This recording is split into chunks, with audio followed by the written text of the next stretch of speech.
Kung bibigyan ka ng 1 bilyong piso pero mawawala ang pamilya mo at hindi ka magkakaroon ng kaibigan, kakilala at asawa sa buong buhay mo, papayag ka ba? Kung mapupunta sa iyo ang lahat ng kayamanan sa mundo pero mawawala ang lahat ng tao at ikaw lang matitira, payag ka rin ba? Ako dati oo. Nung bata ako, pinangarap kong tumira sa isang mall. Akin ang lahat ng ice cream at laruan. Madalas akong maglaro mag-isa dati kaya alam kong hindi ako malulungkot kahit na mawala ang lahat ng bata sa mundo. Kung mawawala ang lahat ng tao sa mundo, walang magnanakaw, walang mag-aaway-away, walang gera. Masaya yun. Para ka na rin nasa Garden of Eden pag tumira ka sa isang mall. Aircon pa. Pero naiba ang pananaw ko pagkatapos ko ng grade 3. Dahil Marso at may bakasyon na noon, medyo dumalas ang absences ko sa school. Ayos, ang sarap. Kaso isang araw, dumaan yung classmate ko sa bahay namin. May sulat yung teacher ko. Alam kong bad news yun. Guilty ako. Sumabay ang nanay ko sa pagbasa ng sulat. Nakapinta sa mga mukha niya ang mga katagang, "Lagot ka anak." Pinapunta ako ng teacher ko sa eskwelahan. Maaga kinabukasan. Importante raw. Pumunta naman ako. Naka-rubber shoes na multicolor, medyas na multicolor, blue shorts na kapas, white shirt at school ID. Complete uniform. Ang dami kong kasabay na mga estudyante sa daan. Mga naka-black shoes na pinakintab, medyas na puti, polo, barong, bagong gupit, mabango, may sampagita sa leeg at kasamang mga magulang nilang bihis na bihis din. Recognition day pala. May award ako. Wala na akong oras para bumalik ng bahay. Wala rin akong teleponong pwedeng tawagan. Nung makita ko ang pinsan kong doon din nag-aaral, pinakiusapan ko siyang pumunta sa amin at sabihin sa nanay kong pumunta kaagad sa eskwelahan. Kaso hindi umabot. Section na namin ang aakit sa stage, wala pa akong magulang. Pagbanggit sa pangalan ko, dumating ang nanay ng classmate ko. Siya nagsabit sa akin ng ribbon. Ang lungkot. Yun na yata ang pinakamalungkot na 60 seconds ng buhay ko. Masaya pag nakikita mong masaya ang mahal mo sa buhay. At masaya rin sila pag nakikita nagtatagumpay ka. Pero kung ikaw lang at ang tagumpay, pangit no, walang kwenta. Natapos ang programa. Hindi dumating ang nanay ko. Kung nalaman niya lang na maaga naakit ng stage ang bunso niya, tsak magpapakulot yun. Papagupitan ako sa barbero. Bibilhan ako ng matinong damit para sa kodakan at hahatakin ng isa sa mga kapatid ko para tagapalakpak.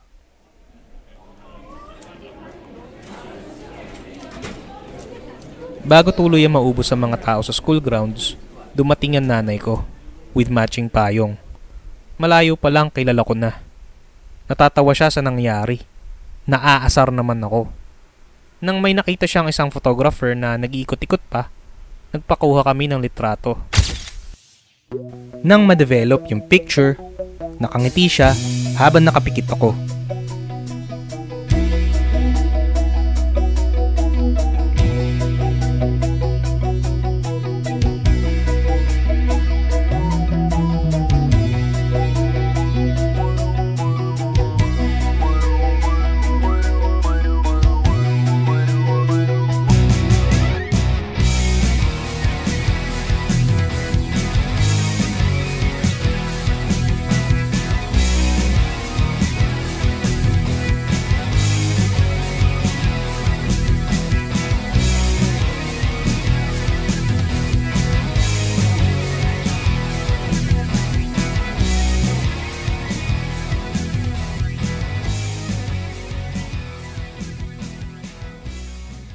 My first day in high school.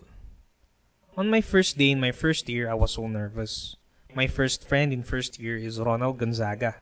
The first time we talked on the first day was on our first period. Naliligo sa first. Yan ang composition ng kuya kong ex-kilabot ng Nutribon.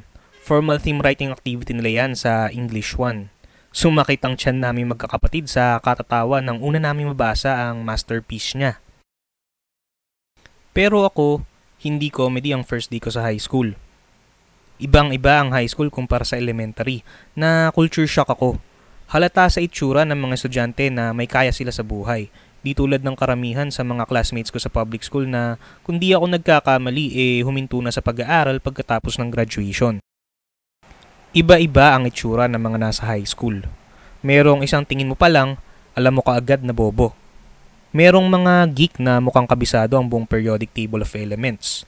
Merong mga maganda na mukhang model ng Johnson's face powder.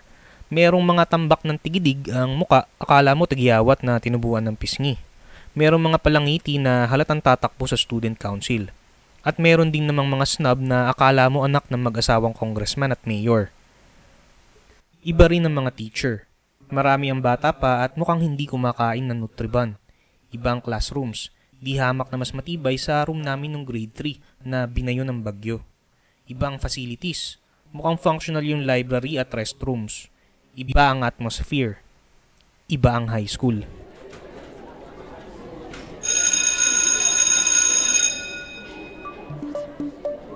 Sa elementary may subject na GMRC or Good Manners and Right Conduct para magturo ng kabutihang asal. Sa high school may School Regulations and Rules of Conduct para magturo sa mga walang natutunan. Bawal ang cheating, forgery, vandalism at offensive behavior. Bawal ang gambling, physical abuse, defamation at indecent conduct. Bawal ang theft and damage to school property. Bawal ang sigarilyo, alcohol, drugs and possession of weapons. Kailangan ng attendance and punctuality sa klase at flag ceremony. Kailangan ng haircut, uniform at ID. May set of rules para sa absences, school uniform at test and examinations. Meron din para sa flag ceremony, sa comfort room, sa canteen, sa library, sa clinic, sa school ground, sa loob ng classroom at maging sa labas ng eskwelahan kung may inter-school activities. Bawat offense may penalty. Reprimand, civic action, 3-day suspension, 5-day suspension, dismissal, automatic failure at disqualification para sa honor students. Sabi ni Grant Gilmore, "The better the society, the less law there will be. In heaven there will be no law. In hell there will be nothing but law, and due process will be meticulously observed." Hell ang high school. Cool.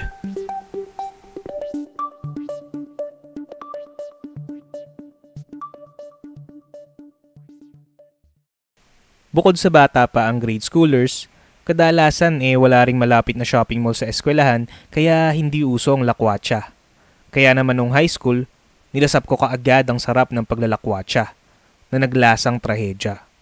Kasama ko noon ng isang classmate, si Ulo kung tawagin ng iba naming kaklase dahil medyo pandak at may kalakihan ng ulo. Hawig niya ay yung karakter sa comics. Sabay kami lagi umuwi pero isang beses naisip naming dumaan muna sa isang department store. Kung sino sa amin na may pakana, hindi ko na maalala. Siguro kahit anong disguise ang gawin namin dati para magmukhang grown-ups, halata pa ring first year students kami dahil sa parte ng department store na pinuntahan namin, ang toy section. We'll rise above the sky, some dust and we won't fight, now we'll turn back time, same place but different time, sleep tight, let's dream together, we'll never grow up, stay young forever, and catch those nightmares tonight.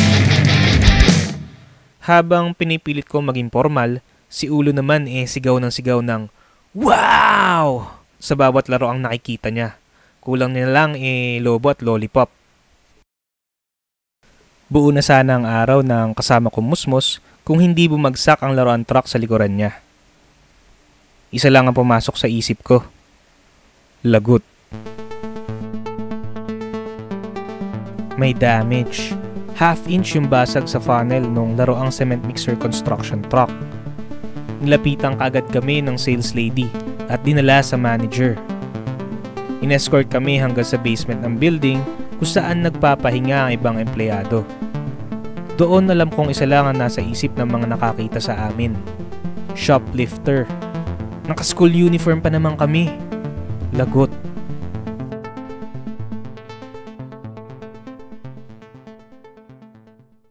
Tahimik ako habang nangyayari ang lahat. Denial stage. Pinipilit ko magkaroon ng out-of-body experience. Si Ulo naman, Hyper, optimistic, upbeat at high. Nakatingin ako sa kalendaryo sa opisina ng manager. July 8, birthday ng nanay ko. Habang naghahanda ang mga kapatid ko sa bahay, nakapiit ako sa office of the manager. July 8, wala pa akong isang buwan sa high school. Habang busy pa sa pagpapa-impress ang mga estudyante sa teachers at classmates nila, ako ito, depressed na at suicidal. Nagkasundo si Ulo at ang manager. Babayaran ng pesteng truck. Pero dahil wala kaming pera, naisip ni Ulo na puntahan ng advisor namin. Ipinaiwan ng manager ang school bags namin bilang collateral. Pagbalik namin ng campus, wala na si ma'am. Pero hindi nawalan ng pag-asa si Ulo na hanggang sa mga sandaling iyon, nanatiling hyper-optimistic, upbeat at high. Hanga ako. Nilusob namin ang walking distance na bahay ng advisor namin. At pagdating doon, si Ulo ay bigla suminghot, umiyak, ngumawa at humagulgol. Umamin din na may umagaw ng lollipop at pumutok ng lobo niya. Pumutok ang butsi ng advisor ko at ipinagtanggol kami sa manager. Nagkabayaran at natapos din ang lahat. Tapos na sana ang sakuna kaso pumutok din ang balita sa eskwelahan kinabukasan. Inilahad ng advisor namin sa buong klase ang kwento tungkol sa amin ni Ulo. At pinamagatan niya itong, "Huwag ninyong tularan."